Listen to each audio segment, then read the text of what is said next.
وقالوا قلوبنا غلف بل لعنهم الله بكفرهم فقليلا ما يؤمنون۔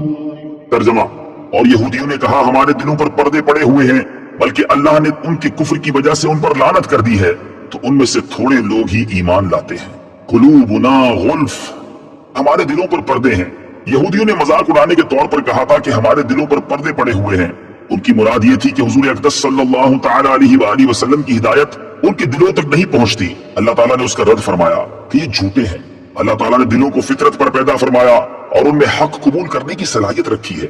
یہودیوں کا ایمان نہ لانا ان کے کفر کی شامت ہے کہ انہوں نے سید المرسلین صلی اللہ تعالی علیہ وآلہ وسلم کی نبوت پہچان لینے کے بعد انکار کیا، تو اللہ تعالیٰ نے ان پر لعنت فرمائی۔ اس کا یہ اثر ہے کہ وہ قبول حق کی نعمت سے محروم ہو گئے۔ آج بھی ایسے لوگ ہیں کہ جن کے دلوں پر عظمت رسالت سمجھنے سے پردے پڑے ہوئے ہیں۔ ولما جاءهم كتاب من عند الله مصدق لما معهم وكانوا من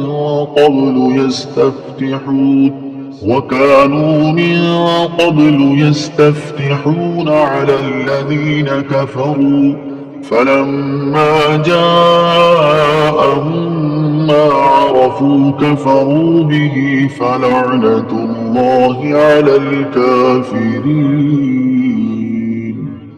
ترجمہ، اور جب ان کے پاس اللہ کی وہ کتاب آئی جو ان کے پاس موجود کتاب کی تصدیق کرنے والی ہے، اور اس سے پہلے یہ اسی نبی کے وسیلے سے کافروں کے خلاف فتح مانگتے تھے، تو جب ان کے پاس وہ جانا پہچانا نبی تشریف لے آیا تو اس کے منکر ہو گئے، تو اللہ کی لعنت ہو انکار کرنے والوں پر۔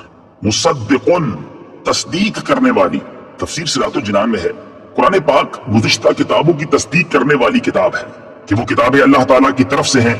نیز ان کتابوں نے قرآن کے نازل ہونے کی خبر دی تھی، قرآن کے آنے سے وہ خبریں سچی ہو گئی۔ ما عرفو، جانا پہچانا نبی، تفسیر صراط الجنان میں ہے۔ شان نزول، امام الانبیاء صلی اللہ تعالی علیہ وآلہ وسلم کی تشریف آوری اور قرآن کریم کے نزول سے پہلے یہودی اپنی حاجات کے لیے حضور پر نور صلی اللہ تعالی علیہ وآلہ وسلم کے نام پاک کے وسیلے سے دعا کرتے اور کامیاب ہوتے تھے، اور اس طرح دعا کیا کرتے تھے: اللہم افتح علینا وانصرنا بالنبی الامی، یا رب ہمیں نبی امی کے صدقے میں فتح و نصرت عطا فرما۔ اس آیت میں یہودیوں کو وہ واقعات یاد دلائے جا رہے ہیں کہ پہلے تم ان کے نام کے طفیل دعائیں مانگتے تھے، اب جب وہ نبی تشریف لے آئے تو تم ان کے منکر ہو گئے۔ مخلوق کی حاجت روائی کا وسیلہ، اس سے معلوم ہوا کہ دنیا میں تشریف آوری سے پہلے ہی حضور پر نور صلی اللہ تعالی علیہ وآلہ وسلم کے توسل سے دعائیں مانگی جاتی تھی، اور حضور اقدس صلی اللہ تعالی علیہ وآلہ وسلم کے وسیلے سے پہلے ہی مخلوق کی حاجت روائی ہوتی تھی۔ یہ سلسلہ آپ صلی اللہ تعالی علیہ وسلم کی تشریف آوری کے بعد ظاہری حیات مبارکہ میں بھی جاری رہا کہ صحابہ کرام علیہم الرضوان نبی پاک علیہ الصلوۃ والسلام کے وسیلے سے دعائیں مانگتے تھے، بلکہ اپنے وسیلے سے دعا مانگنے کی تعلیم خود حضور پر نور صلی اللہ تعالی علیہ وآلہ وسلم نے اپنے صحابہ کرام کو دی، اور آپ صلی اللہ تعالی علیہ وآلہ وسلم کے وصال ظاہری کے بعد بھی صحابہ کرام علیہم الرضوان کا یہ معمول رہا، اور سلف الصالحین کا یہ طریقہ تب سے اب تک جاری ہے اور انشاءاللہ ہمیشہ جاری رہے گا۔ اعلیٰ حضرت رحمت اللہ تعالی علیہ فرماتے ہیں: وہ جہنم میں گیا جو ان سے مستغنی ہوا، وہ جہنم میں گیا جو ان سے مستغنی ہوا، ہے خلیل اللہ کو حاجت رسول اللہ کی۔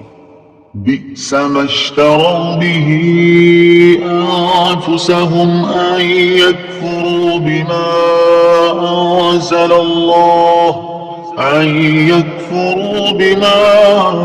أنزل الله بغيا أن ينزل الله من فضله على من يشاء من عباده فباءوا بغضب على غضب وَلِلْكَافِرِينَ عَذَابٌ مُّهِينٌ۔ ترجمہ، انہوں نے اپنی جانوں کا کتنا برا سودا کیا کہ اللہ نے جو نازل فرمایا ہے اس کا انکار کر رہے ہیں، اس حسد کی وجہ سے کہ اللہ اپنے فضل سے اپنے جس بندے پر چاہتا ہے وہی نازل فرماتا ہے، تو یہ لوگ غضب پر غضب کے مستحق ہو گئے، اور کافروں کے لیے ذلت کا عذاب ہے۔ بئس ما اشتروا به انفسهم، انہوں نے اپنی جانوں کا کتنا برا سودا کیا۔ تفسیر صراط الجنان میں ہے یہودیوں نے حضور اقدس صلی اللہ تعالی علیہ وآلہ وسلم پر ایمان لانے کی بجائے